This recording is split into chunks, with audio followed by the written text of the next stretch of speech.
નમસ્કાર મિત્રો, આજની વાર્તા એક એવા ઘરની છે જ્યાં વહુએ ગુસ્સામાં આવીને ખૂબ મોટું પાપ કરવાનો વિચાર કર્યો, પરંતુ ભગવાને અંતે એવું કર્યું કે આખું પરિવાર બદલાઈ ગયું.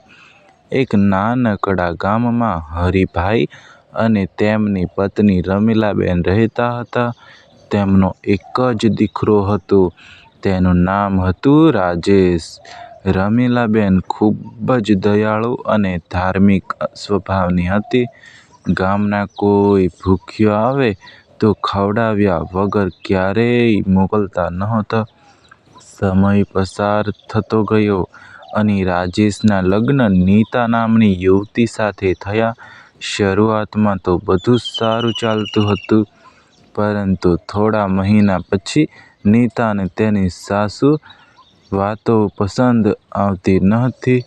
રમીલાબેન ક્યારેક કહેતા, "બેટા, ઘરનું કામ હંમેશા પ્રેમથી જ કરવું જોઈએ. મોટા લોકોનો આદર કરવો જોઈએ." પરંતુ નીતાને લાગતું કે સાસુ હંમેશા તેને ટોકતી જ રહે છે. ધીરે ધીરે તેના મનમાં ગુસ્સો અને નફરત વધવા લાગી. એક દિવસ તો વાત એટલી વધી ગઈ કે નીતાને મનમાં ખૂબ જ ખરાબ વિચાર કર્યો. તે વિચારવા લાગી, "જો આ સાસુ જ ન રહે તો મને કોઈ કંઈ જ નહીં કહે." એક દિવસ સવારે રસોડામાં નીતાએ ખાવાનું બનાવ્યું.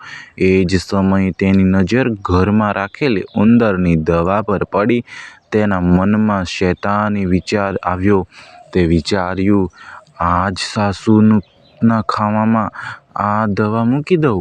નીતાએ ધીમે ધીમે ખાવામાં ઉંદરની દવા ભેળવી દીધી. એને લાગ્યું કે કોઈને ખબર જ પણ નહીં પડે. થોડી વાર પછી રમીલાબેનને ખાવા માટે બોલાવ્યા. રમીલાબેન થાળી લઈને બેસવા જ રહ્યા હતા કે એ જ સમયે ઘરના દરવાજા પર કોઈએ અવાજ કર્યો. બહાર એક બહુ જ ભૂખ્યો અને વૃદ્ધ માણસ ઊભો હતો.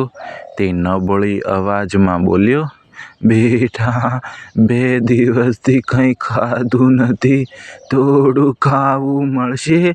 રમીલાબેનનું દિલ પીઘળી ગયું. તેમણે તરત જ પોતાની થાળી ઉઠાવી અને વૃદ્ધ માણસને આપી દીધી. તેમણે કહ્યું, "બાપુજી, આ તમે ખાઈ લો. ભગવાને આપ્યું છે." આ બધું જોઈને નીતાના શરીરમાંથી જાણે લોહી જ ઉતરી ગયું. તેને તરત જ સમજાયું કે જો આ વૃદ્ધ માણસ આ ખાવું ખાઈ લેશે તો મોટી દુર્ઘટના બની જશે. તે ગભરાઈને દોડી આવી અને બોલી, "ના ના બાપુજી, આ ખાવું ન ખાશો." વૃદ્ધ આશ્ચર્યમાં પડી ગયા.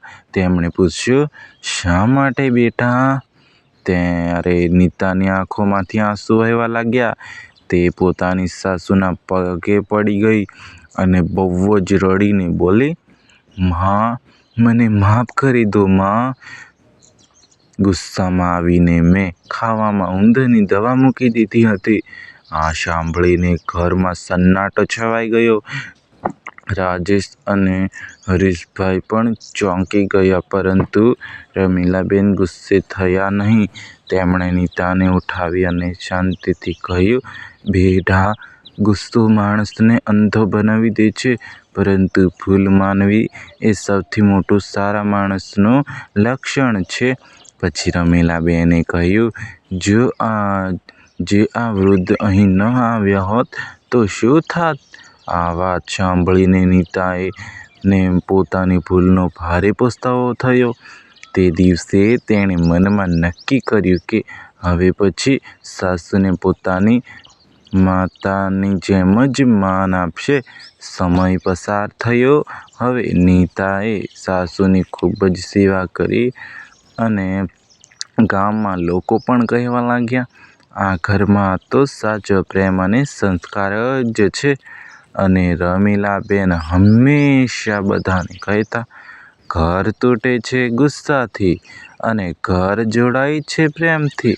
વાર્તાનો આટલો જ સંદેશ છે કે મિત્રો, જીવનમાં ક્યારેય ગુસ્સામાં આવીને ખરાબ નિર્ણય ન લેવો, કારણ કે એક ખરાબ વિચાર આખું જીવન આપણું બગાડી શકે છે.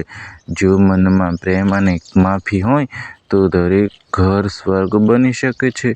મિત્રો, જો તમને આ વાર્તા ગમી હોય તો લાઈક કરો અને શેર કરો અને ચેનલને સબસ્ક્રાઇબ કરવાનું ભૂલશો નહીં.